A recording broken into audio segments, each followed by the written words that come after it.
ये शरीर किस लिए मिला है, किस प्रयोजन से मिला है, ये समझने की जरूरत है प्यारे। ये शरीर बहुत अमूल्य है, इसलिए विचार करना चाहिए कि भगवान हमें क्यों दिया है। क्या सचमुच खाने के लिए दिया है? नहीं। अगर खाने के लिए शरीर दिया होता तो क्या बनाया होता? क्या बनाया होता? हाथी शरीर दिया होता है ना, जो बहुत कुछ खा सकता है। फिर किस लिए दिया? क्या ये शरीर केवल सोने के लिए दिया है? ना, है ना। अगर सोने के लिए देता तो कुलार जन्म देता। कुलार का खासियत क्या है? 24 घंटे में 22 घंटे सोता ही रहता है। फिर किस लिए दिया? वंश विस्तार के लिए? वंश विस्तार के लिए नहीं महाराज। अगर वंश विस्तार के लिए देता तो सुअर दर्जन दर्जन बच्चे पैदा करते हैं, तो मनुष्य तो एक ही जन्म देता है। फिर किस लिए दिया? तो फिर किस लिए इतना सुंदर शरीर मिला महाराज? ना, सोचने की जरूरत है।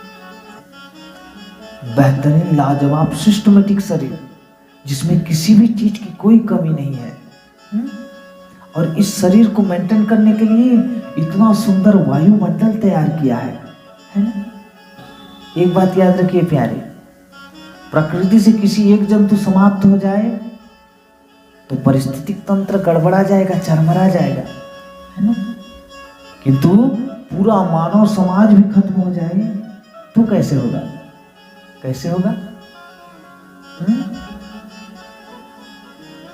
पूरा मानव समाज समाप्त हो जाए तो कैसे होगा? कुछ नहीं होगा, है ना। प्रकृति का कुछ नहीं बिगड़ेगा महाराज, क्योंकि प्रकृति से छेड़खानी कौन कर रहा है? जल प्रदूषण कौन कर रहा है? वायु प्रदूषण कौन कर रहा है? पर्यावरण का प्रदूषण कौन कर रहा है? मानव ही नहीं। मानव के सिवा प्रकृति से कोई छेड़छाड़ नहीं करता। करता है क्या? नहीं करता, कोई नहीं करता। जब कोरोना आया, लॉकडाउन लगा, सब घर में बस गए, पूरा संसार प्रदूषण मुक्त हो गया प्यारे।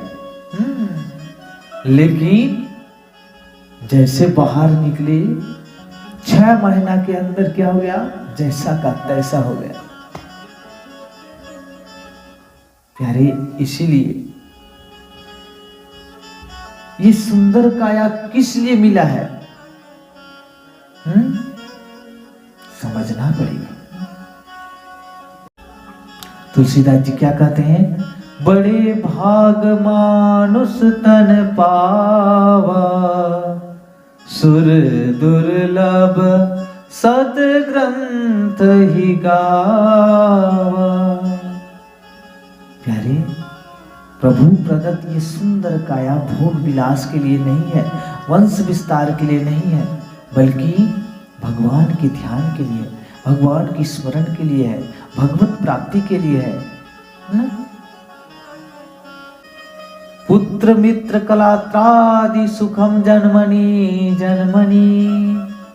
देखिए प्यारे, जिस भी योनि में जाएंगे, कुत्ता सुअर गधा घोड़ा कुछ भी बनेंगे, उसमें साथी मिल जाएगी, पत्नी मिल जाएगी, संतान मिल जाएगी, है? लेकिन भगवान की भक्ति ये मनुष्य तन से ही सुलभ है महाराज, बाकी योनियों के लिए दुर्लभ है। दुर्लभो मानुषो देहो देहिनाम क्षण भंगुरा, तत्रापि दुर्लभम मन्ये वैकुंठम प्रिय दर्शनम। ये मनुष्य शरीर प्यारे बड़ा दुर्लभ है। ये भोग विलास के लिए नहीं है, भगवत प्राप्ति के लिए है।